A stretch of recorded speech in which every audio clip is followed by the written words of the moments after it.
People கிட்ட சொன்னோம் அப்படின்னா கொஞ்சம் யூஸ்ஃபுல்லாக இருக்கும். Over to Ravi Naveenthan sir. நன்றி. எங்களை அழைத்து ஒரு கலந்துரையாடல் கூட்டிருக்கீங்க. நாங்கள் பேசுகிறோம். ஏதாவது உங்களுக்கு புரிஞ்சா எங்களுக்கு சந்தோஷம். இன்டர்செக்ஸ் பர்சனை மீட் பண்ணி பேசியிருக்கீங்களா? இன்டர்செக்ஸ் பர்சனோட ஃபோனில் பேசியிருக்கிறேன். ஒரு புத்தகத்தை படிக்கும்போது நான் ஒரு இன்டர்செக்ஸ் அப்படின்னு சொல்லிட்டு அவர் ஒரு புத்தகம் எழுதியிருந்தார். அதனால் அவர் தொடர்பு எண் வாங்கி அவரோட பேசி இன்டர்செக்ஸ் பற்றி கொஞ்சம் தகவல் தெரிஞ்சுக்கிட்டேன். இன்டர்செக்ஸை ஏன் எழுதணும் அப்படின்னு ஒரு கேள்வி எழுந்தது. அப்போது பாலினம், திருநங்கைகள் இவங்களை பற்றிலாம் நம்ம பழகும்போது அது முழுமையாக தெரிஞ்சுக்கலாமேன்னு கூகுளில் சர்ச் பண்ணேன். அப்போ தான் ஜெண்டர் ஐடென்டிட்டி, செக்ஷுவல் ஐடென்டிட்டி அதை பற்றிய டிஃப்ரென்ஸ் கொஞ்சம் தெரிஞ்சுது. அதுக்கப்புறம் மேற்கொண்டு அதை படித்து ஜெண்டர் ஐடென்டிட்டியில் ஒரு கிளாரிஃபிகேஷனும் செக்ஷுவல் ஐடென்டிட்டியில் ஒரு கிளாரிஃபிகேஷனும் கிடைச்சதுக்கப்புறம் அண்ணன்கள் அப்படின்னு சொல்லிட்டு ஒரு கதையாக தான் இதை கொண்டு வரலாம்னு நினச்சேன். இதில் மாற்றுப்பாலினத்தை சார்ந்த எல்லாரையும் அரசாங்கம் நேரடியாக அப்படியே தேர்ந்தெடுத்து அவங்க எல்லாரையும் எல்லா மருத்துவமனைகளிலும் கட்டாயமாக சிஸ்டர்ஸ் எப்படி நர்ஸ் வேலை செய்கிறாங்களோ அது மாதிரி இவங்களுக்கு மருத்துவ பணியாளர்களாக உதவியாளர்களாக வேலை செய்ய கொடுக்கணும் அப்படின்ற ஒரு கருத்தில் தான் அந்த கதையை முதல்ல கொண்டு போகலான்னு நினச்சேன். அதுதான் இந்த இன்டர்செக்ஸ் கதையோட ஆரம்பமாக இருந்தது. இதில் நிறைய படிக்க தான் மனித குலத்தில் ஆண் பெண் என்ற பைனரி மட்டும் அல்லாமல் மற்ற பாலினங்களும் சேர்ந்து இருக்குது அப்படிங்கிற நிறைய தகவல்கள்லாம் தெரிஞ்சுது. அதெல்லாம் இந்த புத்தகத்தில் கொண்டு வந்துருக்கிறேன். மேற்கொண்டு பேசுவோம். அதாவது இப்போ திருநங்கைகள் பற்றின கதைகளில் பார்த்தீங்கன்னா நிறைய பேர் வந்து திருமணம் ஆகியிருப்பாங்க. ஆஃப்டர் மேரேஜ் ஆனதுக்கு அப்புறம் குழந்தை குட்டியெல்லாம் பெற்றதுக்கு அப்புறம் அதுக்கப்புறம் டிரான்ஸ்ஜெண்டராக டிரான்ஸ்லேஷன் ஆனதுக்கு அப்புறம் அவங்க திருநங்கையாக தன்னை முழுமையாக அடையாளப்பட்டிருப்பாங்க அப்படின்லாம் சொல்லுவாங்க. அதெல்லாம் சில எழுத்துக்களில் நம்மளாம் பார்த்துருக்கோம், படிச்சிருக்கோம். இப்போ இந்த இன்டர்செக்ஸ் திருமணம் சம்பந்தப்பட்ட தகவலை எப்படி பதிவு பண்றதுக்கான ஒரு சூழல் எப்படி அமைஞ்சது? ஏன்னா திருநங்கைகளோட திருமணத்தை கூட இங்க கிரிட்டிசைஸ் பண்ற மாதிரியான ஒரு சூழல் இருக்கு. அதாவது இன்டர்செக்ஸ்காரங்க எப்படி திருமணம் செய்து கொள்ள முடியும்னு கேக்குறீங்களா? ஆமா. அந்த பார்வையில நீங்க எழுதின பார்வையில ஒரு கதையில ஒருத்தர் வரார் இல்லையா, ஒரு திருமணம் ஒரு பெண் மீது கூட அவருக்கு வந்து ஈர்ப்பு ஏற்பட்டிருக்கு, அவர் வந்து எப்படின்றதுக்காக சொல்றீங்க, அதனால கேட்குறேன்.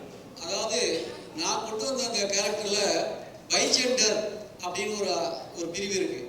ஒரு பைஜெண்டரா இருக்கிறவங்க கொஞ்ச நாள் தன்னை ஆணாக உணர முடியும், கொஞ்ச நாள் அவங்க தன்னை பெண்ணாக உணர முடியும். அவங்களோட உடல் உறுப்புல இருக்கிற பகுதி எதுவாக இருந்தாலும், ஆண் சார்ந்த உறுப்பாக இருந்தாலும் சரி, பெண் சார்ந்த உறுப்பாக இருந்தாலும் சரி, இந்த பைஜெண்டர் அப்படின்ற ஒரு இனம் தன்னை ஆணாகவும் பாவித்துக் கொள்கிறது, பெண்ணாகவும் பாவித்துக் கொள்கிறது. இதை கேள்விப்பட்ட உடனே தான் புராண காலத்தில் இருக்கிற இலான்ற ஒரு கேரக்டர் பார்க்கும்போது ஒரு புராணமே ஏற்றுக்கொண்டிருக்கிற ஒரு கேரக்டராகவும் ஒரு தன்மையாகவும் இது இருக்கிறதுனால தான் இந்த கதையில் அதை கொண்டு வந்தேன். சட்ட சிக்கல்கள் இன்னும் நிறைய இருக்கு.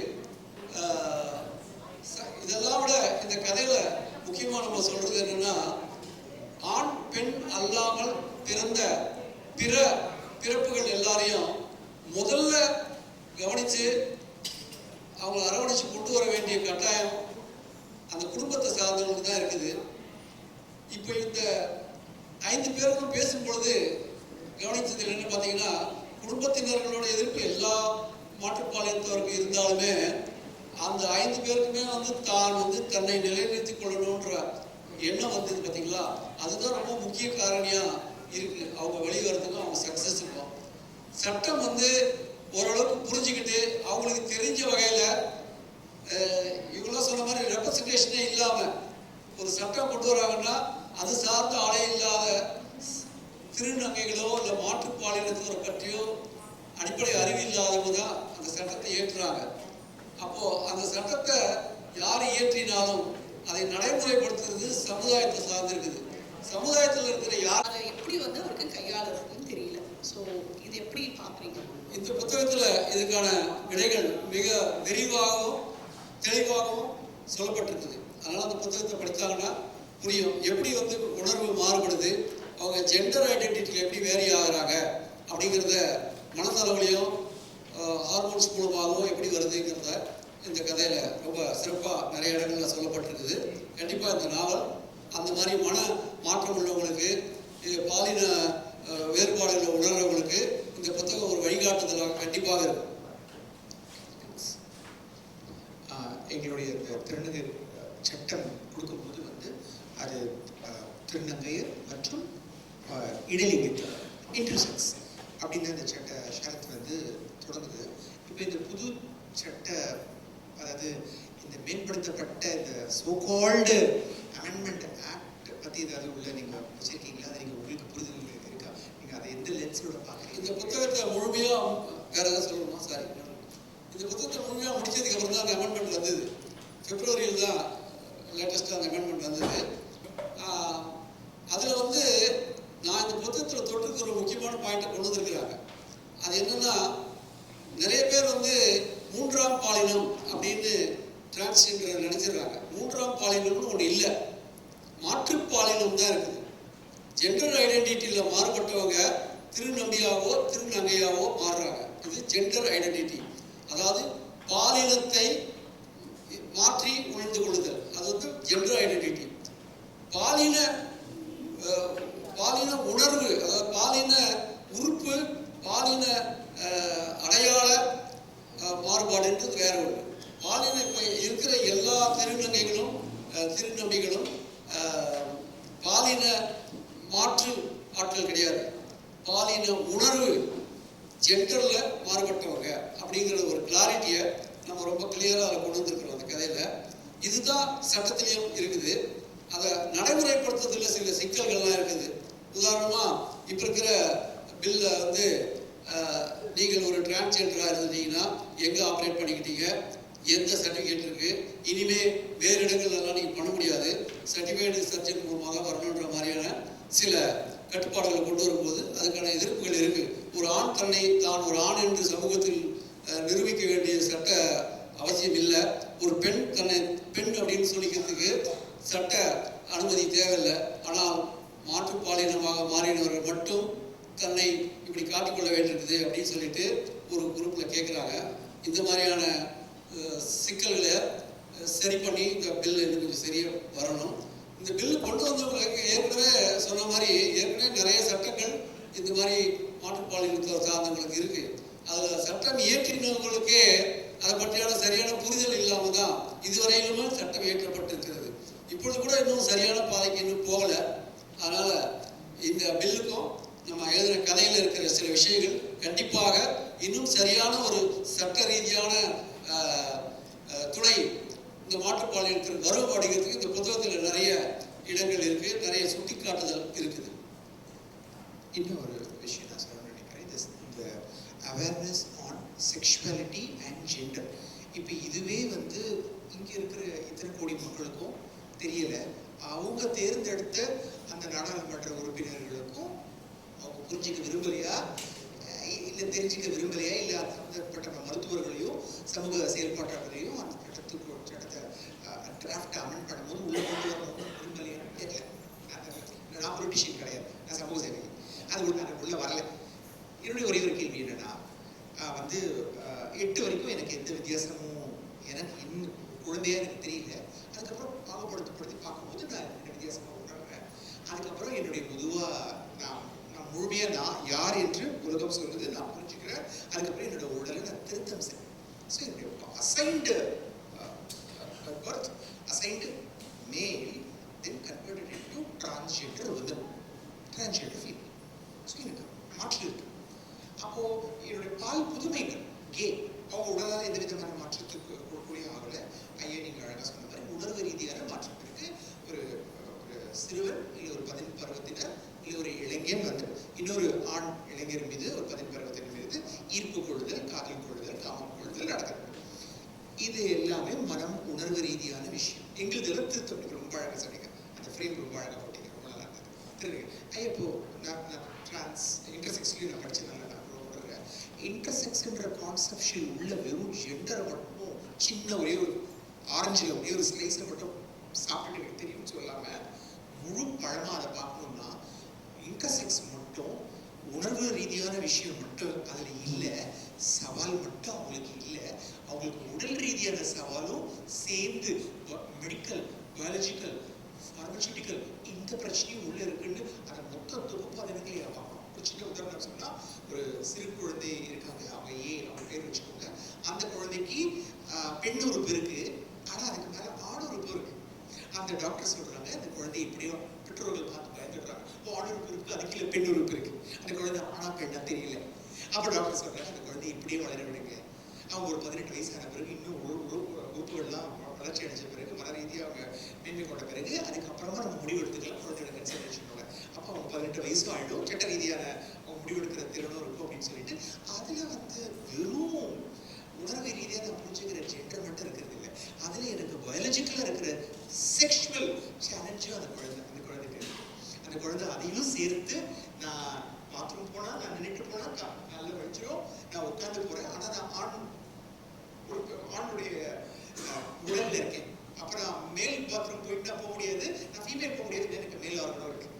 இடையிலிங்கத்துல செக்ஷுவல் பயாலஜிக்கல் சேலஞ்சும் சேர்ந்து எங்களுக்கு வெறும் உணர்வு ரீதியா இது மட்டும் இல்லாமல் ரெண்டும் சேர்ந்து அந்த குழந்தையோ இல்லை அந்த விவரம் அடைஞ்சு அந்த மனிதரோ இருக்காரு. என்னோட சின்ன கொஸ்டின் என்னன்னா, இதே சின்ன பாக்ஸோட தான் இவங்க அந்த சோகால்டு வந்து அந்த கேரக்டரை உணர்ந்து பயாலஜிக்கலா அவங்க பிசியாலஜிக்கலா எப்படிலாம் ஃபீல் பண்ணுவாங்க, எவ்வளோ கஷ்டப்படுவாங்கன்றத ஒரு பாட்டி கேரக்டரும் ஒரு அம்மா கேரக்டரும் அப்பா கேரக்டரும் ரொம்ப அழகா அந்த குழந்தைய ஹேண்டில் பண்ற மாதிரி இந்த கதையில கொண்டு வந்திருக்கிறேன். நீங்க சொன்ன இந்த கருத்துலயே வந்து ஒரு பிறப்புல வந்து ஒரு குழந்தைக்கு இன்டர்செக்ஸா வரும் பொழுது ஆண் உறுப்பும் பெண் உறுப்பும் சேர்ந்து இருக்கும் அப்படின்ற ஒரு கண்டிஷன் மட்டும் அல்ல, உறுப்புகள் சரியா வளர்ச்சி அடையாம இருக்கிற இன்டர்செக்ஸும் இருக்காங்க. சில பேருக்கு சில உறுப்புகள் பெண் உறுப்பா இருக்கிறது வெளியே தெரியலாம், ஆண் உறுப்புகள் உள்ளே கொஞ்சம் அடங்கி இருக்கலாம். சில பேருக்கு ஆண் உறுப்புகள் வெளியே தெரியலாம், பெண் உறுப்பு உள்ள அடங்கி இருக்கலாம். அந்த மாதிரியான உடல் உறுப்பு பிசியாலஜிக்கல் மாற்றங்கள் நிறைய தினுசா இருக்கு. இப்போ ஒருத்தரோட முகம் எப்படி வேறு ஒரு ஒருத்தரோட முகத்திலிருந்து மாறுபடுதோ அதே மாதிரி அந்த இன்டர்செக்ஸ் குழந்தைகளுக்கு உறுப்புகளோட அமைப்புகளே வெவ்வேறு விதமாக தான் இருக்கும். இப்படித்தான் இருக்கும் அப்படின்ற மாதிரி இல்லை. அது நம்ம நிறைய இடங்கள்ல பார்த்துட்டோம், நிறைய புகைப்படங்கள்லாம் நான் பார்த்தேன், அது எல்லாமே வெவ்வேறு மாதிரி இருக்குது. என்னுடைய கதைக்கு ரொம்ப அழகா அந்த உறுப்பை நான் எடுத்துட்டு வந்து என்னையே நான் பாராட்டிக்கிற அளவுக்கு ஒரு ஏன்னா வசதியா இருக்குது அப்படி பண்றதுக்கு தான். ஏன்னா நீங்க சொன்ன மாதிரி பிசியாலஜிக்கலா அந்த குழந்தை எவ்வளவு கஷ்டப்படுங்கிறத என்னால் உணர்ந்துக்க முடியல. நான் ஒரு தனி மனிதனாக இருந்துட்டதுனால உணர்ந்துக்க முடியல. எனக்கு ஏற்ற மாதிரி வசதியா அந்த உறுப்பை நானே உருவாக்கிக்கிட்டேன் கடவுள் மாதிரி. ஆனா வெவ்வேறு உறுப்புகளோட இருக்காங்கன்னு தெரியுது. இது எல்லாத்தையுமே நான் கொஞ்சம் டச் பண்ணி கொண்டு வந்திருக்கிறேன். இது எல்லாத்தையும் சமூகத்துக்கு கொண்டு போகணும், கல்லூரிகளுக்கும் பள்ளிக்கூடத்துக்கு கொண்டு போய் எல்லாருக்கும் ஒரு விழிப்புணர்வு கொண்டு வரணும். இதெல்லாம் விட ஒரு மாற்றுப்பாலினத்தை சார்ந்தவங்க ஒரு அரவாணியா இருக்கிறாங்கன்னா அவங்க எல்லாருமே இப்படிதான் அப்படின்ற ஒரு சமூக கண்ணோட்டம் இருக்குல்ல, அதை உடச்சி கொண்டு வரது பெரிய விஷயமா இருக்குது.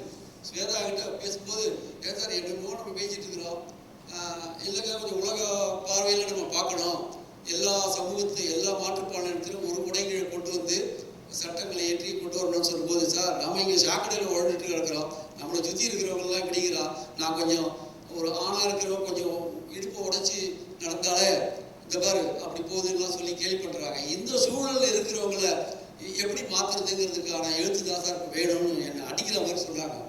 அது பண்ணணும் சார். ரொம்ப பெரிய லெவலில் கொண்டு போய் சேர்க்கறத விட ரொம்ப அடிமட்டத்தில் இருக்கிறவங்களுடைய உணர்வுகளை புரிஞ்சுக்கிட்டு சமூகம் விழிப்புடையதுக்கான எழுத்துக்கள் தான் நிறைய வேணும்னு கேட்டாங்க. அதுவும் நம்ம செய்யறதுக்கு பார்க்கணும். நீங்கள் சொன்ன கேட்ட கேள்வி ரொம்ப அருமையான கேள்வி. ஒரு முறை தயவுசெய்து என்னோட புத்தகத்தை படிக்கணும்னு நான் வேண்டி விரும்பி கேட்டுக்கிறேன். கண்டிப்பா. வேற யாராவது கேள்வி இருக்கா? யாருக்காவது? ரொம்ப நன்றி. ஏன்னா இந்த இன்டர்செக்ஸை பற்றி எழுதும்போது இன்டர்செக்ஸ் பீப்புள் இருக்கணும். ஏன்னா எங்களோட ஃபீலிங்ஸ் எமோஷனல் ஃபாசட் டிஃப்ரெண்ட். எங்க கூட இருக்கிறவங்க இன்டர்செக்ஸோட நாங்கள் பழகினவங்கள வந்து அதை நான் சொல்ல முடியாது. என் கேரக்டர் என்னுடைய பாயிண்ட் என்னோட தாட் ப்ராசஸ் வந்து வேற ஒரு திருநங்கை சொல்ல முடியாது, வேற ஒரு திருநங்கை கதையை நான் சொல்ல முடியாது. ஆனா பொதுவான விஷயத்தை என்னால் பேச முடியும். அந்த பொதுவான விஷயத்துக்கு கூட இன்டர்செக்ஸ் கதைகளை பேசுறதுக்கான சூழ்நிலை இன்னும் இன்டர்செக்ஸ் பீப்புள் வரணும். அதனாலதான் திருநர் பாலிசி, திருநர் ரிசர்வேஷன்ல திருநங்கைகள் திருநங்கைகள் இன்டர்செக்ஸ் இடைப்பாலின மக்களையும் உள்ள சேர்க்கணும் அப்படின்ட்டு சென்ட்ரல் வரைக்கும் ஃபைட் பண்ணி தான் அந்த சாராம்சங்களை யார் எழுதி கொடுத்தாங்கன்னு தெரியல, மது சொன்ன மாதிரி யார் அதுக்கு ரெஃபரன்ஸ் டேட்டிவா போனாங்கன்னு அது கோபிசங்கர் தான். அதான். So, ரொம்ப நன்றி. நீங்க வந்து இன்னும் நிறைய புத்தகங்கள் திருநங்கைகளை பத்தின தெளிவுகளாக பதிவுகளாக வரணும்ன்றது ஆசை. கூடவே திருநங்கைகளையும் பத்தி எழுதுனீங்கன்னா வாய்ப்பா இருக்கும். ரொம்ப நன்றி. இதை குறித்து சாம் சார் ஒரு சில வார்த்தைகள். இல்லை, நான் உங்களை தான் நான் ஃபர்ஸ்ட் டைம் பார்த்து திருநங்கை அப்படின்றது ஃபர்ஸ்ட் டைம் பேசுனது உங்ககிட்ட தான். அதனால கல்யாணம் பண்ணிக்கலாமா? இதுங்க நான் ஒரு விஷயம் வந்து சொல்லிடுறேன். நான் அந்த ஒரு மேடையில் சொன்னேன், சார் மேடையில் சொன்ன மாதிரி யூரின் மேட்டர் வேண்டாம் ப்ளீஸ், டைம் இல்லை. யூரின் மேட்டர் இல்லை, இல்லை ட்ரெயினில் பார்த்தேன். அதுதான் அந்த ட்ரெயின்ல அந்த யூரின் மேட்டர்னு வருமே. சரி இது வேற மேட்டர். கரெக்ட். எப்போ பார்த்தாலும் பாத்ரூம் போகவே இருக்கீங்க. Bombay train ticket. பாம்பேல ஆக்சுவலாக செம்பூர்ல இருந்து காந்திவில்லின்ற இடத்துக்கு எல்டி ட்ரெயினில் போனோம். மும்பை ட்ரெயினை பற்றி எல்லாருக்குமே தெரியும், பயங்கர கூட்டமாக இருக்கும். நம்ம ஏறவே வேண்டாம், அவங்களே தூக்கி எடுத்து இறக்கிடுவாங்க. அதனால என் ஃப்ரெண்டு என்ன சொன்னான்னா, நம்ம 2 பேரும் தனித்தனி டிக்கெட் எடுத்துடலாம். அப்படின்னா தாண்டா இறங்கும் போது நீ வேற எங்கேயா இருந்தால் கூட நம்ம செக் பண்ணா காட்டி வெளியில் வந்துக்கலாம்னா தனித்தனி டிக்கெட் எடுத்துட்டோம். எடுத்து ஏறியாச்சு, உள்ளே போயாச்சு. நிஜமாவே அவன் சொன்ன மாதிரி நான் எந்த கடைக்கோடிக்கு போயிட்டேன், அவர் எங்கேயோ போயிட்டாங்க. அப்புறம் எங்கள் ஸ்டாப்பிங் வந்துட்டு ஸ்டாப்பிங் வர வரைக்கும் கூட்டம் குறையல. அப்புறம் நான் வந்து இறங்குற இடம் வந்தோடனே இறங்கிட்டேன். இறங்கினோடனே வந்து இந்த செக்கிங் வந்துட்டாங்க. ஆனால் எல்லாரையும் அவங்க செக் பண்ணல, யாரோ அவங்க பக்கத்தில் வரவங்களை மட்டும் செக் பண்ணுறாங்க. திருநங்கைகள் 2 பேர் இருக்காங்கன்றதே எனக்கு தெரியாது. நான் என்னுடைய டிக்கெட்டை வந்து பின்னாடி பேண்ட்டில் வச்சுட்டு கர்ச்சீஃப் வச்சுட்டதுனால தேடுறேன், டிக்கெட் இல்லை. ரொம்ப கஷ்டமாக போச்சு. ஐயோ மும்பையில் வந்து மாட்டி ஏதாவது அசிங்கமாயிருமேன்னு சொல்லி ரொம்ப இது பண்ணும்போது ஒரு நல்ல ஒரு மஞ்சள் கலரில் இவ்வளோ வளையல் போட்ட ஒரு கை ஒரு டிக்கெட் எடுத்துட்டு நீட்டுச்சு. நான் உடனே சரி நம்ம எடுக்கும்போது ஏதோ கீழே விழுந்துருச்சு போல, அவங்க எடுத்து எனக்கு ஹெல்ப் பண்ணுறாங்கன்னு சொல்லிட்டு எடுத்து டக்குன்னு கொடுத்துட்டு அந்த பதட்டத்தில் அந்த பொண்ணு போயிடுச்சு. ஆனால் அந்த பொண்ணு போனது எனக்கு அவங்க திருநங்கைன்னு தெரியாது. ஏன்னா அவ்வளோ அழகாக இருக்குது கை, லைன் பாலிஸ் எல்லாம் வச்சு ஒரு கேர்ள் கை மாதிரியா இருக்குது. ஆனால் ஒரு முக்காடு போட்டிருக்கு, மஞ்சள் சுடிதார் மஞ்சள் வளையல் போட்டு கொஞ்சம் தூரம் போயாச்சு. சரி அவங்களுக்கு தேங்க்ஸ் சொல்லிடலாம் அப்படின்னா அந்த படியில் ஏற இடத்துல மேலே திருநங்கை ஒரு பொண்ணு இருக்காங்க. பாடி அப்படிங்கிற ஆச்சோ ஜல்தி ஆச்சோ அப்படின்றாங்க. அப்பதான் தெரிஞ்சது அவங்க திருநங்கை அப்படின்னு எனக்கு தெரிஞ்சது. அவங்க போயிட்டாங்க. சரி இந்த விஷயம் முடிஞ்சிருச்சு. நாங்கள் வீட்டுக்கு வந்தாச்சு. வீட்டுக்கு வந்துட்டு எடுத்து பார்க்குறேன்னா அந்த டிக்கெட்டு டிடிஆர்ட்ட கொடுத்தாச்சு. எடுத்து பார்க்குறேன், என்னுடைய டிக்கெட் என்னோட பேண்ட் பாக்கெட்டில் தான் இருக்கு. அந்த டிக்கெட் வந்து அந்த பொண்ணோட டிக்கெட் எனக்கு கொடுத்துச்சு. அதனால தான் இவருடைய புக்கு வெளியீட்டு விழாவில் எல்லா திருநங்கைகளும் சேர்த்து அவங்களுக்கு சொல்ல வேண்டிய தேங்க்ஸை நாங்கள் சொன்னேன். மறுபடியும் அந்த தேங்க்ஸ் அவங்களுக்கு நாங்கள் சொல்லிடுறோம். ஏன்னா இத்தனை நாள் அவங்க என்னை பேசவே கொடுக்கல. அதனால நான் அங்கே பேசி கொடுத்துட்டேன். நான் இல்லை, ஏன்னா காதல் தேசம் போல இது. இன்னொரு காதல் தேசம். காதல் தேசம் இல்லை, காதல் தெரியாதுல்ல, அவங்களுக்கு தெரியாது. எனக்கு இன்னைக்கு வரைக்கும் அவங்க பேசுற எனக்கு தெரியாது. அந்த மஞ்சள் போட்டு அப்படியே போனதுனால தெரியாது. இது எப்படின்னா நான் ஃபர்ஸ்ட் டைம் பேசுனது உங்ககிட்ட தான் பேசுனேன். அது லதா சரவணன் மூலமா பேசினேன். முதல்ல ஆரம்பத்தில் எனக்கு வந்து திருநங்கை அப்படின்னு ஒரு பயம் இருந்தது. இப்போ அப்படிதான் இருக்கு. இல்ல நிஜமா சத்தியமா இப்ப இல்லை. இப்ப எனக்கு ரொம்ப ஃப்ரெண்ட்லியான ஒரு ஃபீலிங் வந்துச்சு. முத நான் உங்க விழாவுக்கு கூப்பிட்டு வரும்போது பேருக்கு மூலையில போய் உட்காந்தீங்க. நீங்க மூளையில உட்கார வச்சீங்க. மூளையில எதுக்கு உட்கார வச்சீங்க? அந்த மாதிரி ஒரு விஷயத்தை நம்ம புரியுற வரைக்கும் நமக்கு எதுவுமே தெரியாது. இப்போ 5 பேர் பேசினாங்க, ரொம்ப அருமையா பேசினாங்க. அதாவது இவங்க வந்து கிட்டத்தட்ட ஒரு எஜுகேஷன் லெவல்ல பேசினாங்க. ஒவ்வொருத்தருடைய வழி பேசினாங்க. ஏன்னா சாதாரணமா ஒரு விதை கூட கஷ்டப்பட்டு தான் அது வளர்ந்து தீர வேண்டியது இருக்கு. ஒரு நெல் வந்தா கூட அது ரொம்ப பாடுபட்டு தான் அது அரிசியா மாறுதுங்கும் போது நெல்லுக்கு விதைக்கே உள்ள ப்ராப்ளம் மனுஷங்களுக்கு இருக்கு. அதே மாதிரி ஆண் பெண்களுக்கும் இருக்கு. ஆனா இவங்களுக்கு அது ரெட்டிப்பா இருக்கு, 2 வகையா இருக்கு. ஏன்னா சமுதாயமும் ஏத்துக்கணும், தன்னையும் நிரூபிக்கணுங்கிற ஒரு பெரிய பொறுப்புல இருக்கிறதுனால அந்த விஷயம் போராட்டம் தான். இது வந்து லைஃப் லாங்கா இருக்குமா அப்படின்னு நினைச்சு பார்க்கும்போது எனக்கே ரொம்ப கஷ்டமா இருக்கும். ஏன்னா எப்ப பார்த்தாலும் இவங்க போராடிட்டே இருக்காங்க. எப்ப பார்த்தாலும் இவங்களுக்கு ஒரு விடுதலை இல்லை. இவங்க ஒரு சுதந்திரமா எப்போ இருப்பாங்க? இவங்களோட இனத்துல தானே இருப்பாங்க. இப்ப நாங்கெல்லாம் இருக்கோம், இங்க போறோம் அங்க போறோம். ஆனா அப்படி அவங்க போக முடிய மாட்டேங்குது. எல்லாரும் கூட எல்லா மனிதர்களோட கலந்து இருக்க முடிய மாட்டேங்குது. பணம் தான் வாழ்க்கை. ஆமா, பணம் வாழ்க்கையா இருந்தாலும் ஒரு 10-20 வருஷத்துக்கு முன்னாடி உள்ள வாழ்க்கை முறை திருநங்கைகளுக்கு இப்போ கொஞ்சம் மாறி இருக்கு, ரொம்ப மாறி இருக்கு. அதுக்கு மாறதுக்கு மிகப்பெரிய காரணம் கல்வி. கல்வி தான் எல்லாத்தையும் மாற்றும். ஏன்னா இவங்க பேசுவாங்க, பேர் மது. அவங்க அவ்வளோ ஸ்டைலா பேசுறாங்க. அவங்களுடைய அந்த பேச்சு, பாடி லாங்குவேஜ் எனக்கு ரொம்ப பிடிச்சிருந்தது. அது மாதிரி இன்னொருத்தங்க புடவை கட்டியிருந்தாங்க, ஷாஷா. அவங்க ரொம்ப தன்னம்பிக்கையா பேசுவாங்க. புடவை கட்டியிருந்தாங்கன்னா சொல்லக்கூடாது. இல்ல எனக்கு தெரியாது. இல்ல அப்படி ஒரு ஏதோ ஒரு வட்டமா ஏன்னா அந்த மாதிரி ஒவ்வொருத்தங்க பேசும்போது பாத்தீங்கன்னா எங்களுக்கு அந்த அவங்க திருநங்கைன்றது மறந்துடுது. இவங்க ஒரு பெண் அப்படின்ற ஒரு ஃபீலிங் வந்துடுது. அதுதானே ரொம்ப முக்கியம். நீங்க அதுக்காக தான் போராடுறீங்க. அந்த போராட்டத்துக்கு எப்பயோ உலகம் அரசியல்வாதிகளோ இல்ல பொலிட்டிக்கல் விஷயங்களோ கை கொடுத்தாலும் உங்க சமுதாயத்திலேயே சில நேரங்கள்ல சில இடர்பாடுகள், சில குறுக்கீடுகள், நாடகம் போட்டீங்க பாருங்க, இந்த மாதிரி விஷயங்கள் இருக்கு. யாராவது அதுல ஒருத்தங்க மனசு வச்சா கூட ஒருத்தங்க ஜெயிச்சிடலாம். அந்த மாதிரி ஜெயிக்கிறதுக்கு எங்க கிட்ட இருந்தா நீங்க ஜெயிக்கணும் இல்லை, நீங்களே ஜெயிச்சாலே எல்லாரும் இந்த உலகத்துல ஏத்துக்கிட்டு தான் ஆகணும். வேற வழியே இல்லை. நாளைக்கு சிஎம்மா ஒரு திருநங்கை உட்கார்ந்தாங்கன்னா என்ன பண்ணுவாங்க? எல்லாரும் அவங்கள வரவேற்று தானே உட்கார வைப்பாங்க. அதுக்கான முயற்சி நீங்க பண்ணிட்டாங்கன்னா எல்லாமே தெளிவாயிடும். ரொம்ப நன்றி. Thank you so much madam. ஒரு சில வார்த்தைகள் நேரம் குறித்து. ஆமா,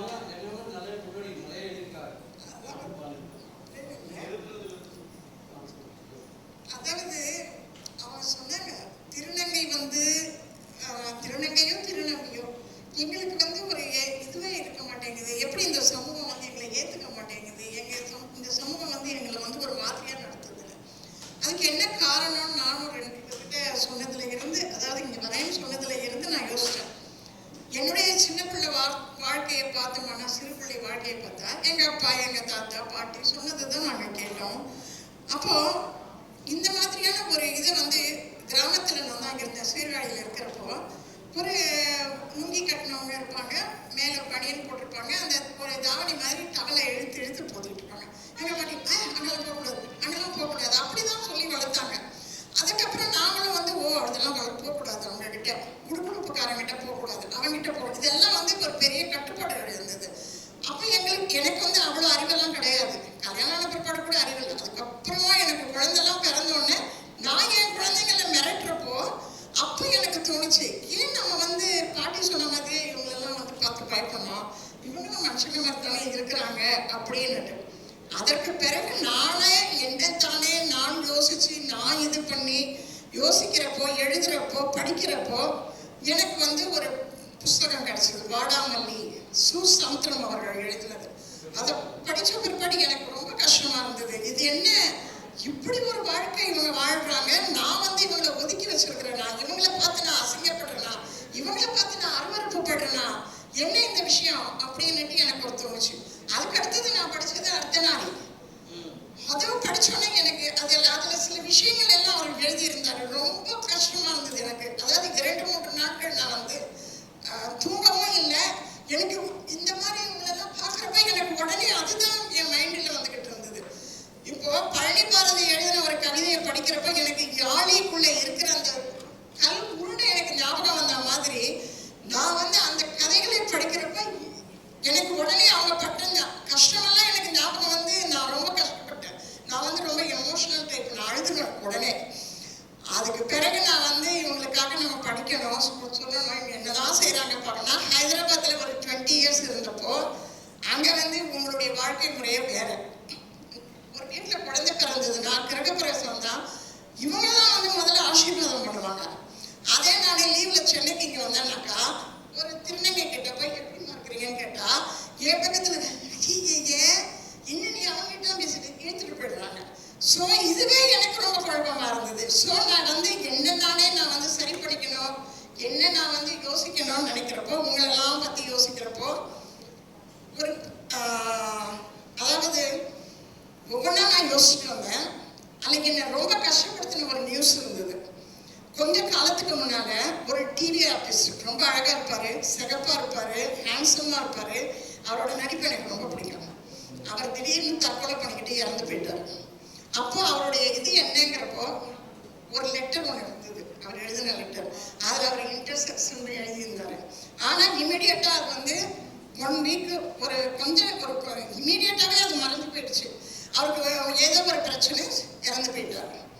அப்படின்னு மாத்திட்டாங்க. ஆனா அது எனக்கு இருந்துகிட்டே இருந்தது. அதுதான் என்னுடைய முதல் அந்த இன்ஸ்பிரேஷன். இன்டர்செக்ஸ், இவங்க வேற, திருநம்பி வேற, திருநங்கை வேற, இது இல்லாம இன்னொன்னு இருக்கா அப்படின்னு நான் யோசிச்சேன். கூகுளுக்கு போனேன், தேடினேன், எல்லாம் பண்ணேன். அப்போ ஒரு போட்டி நடந்தது, சிறுகதை போட்டி.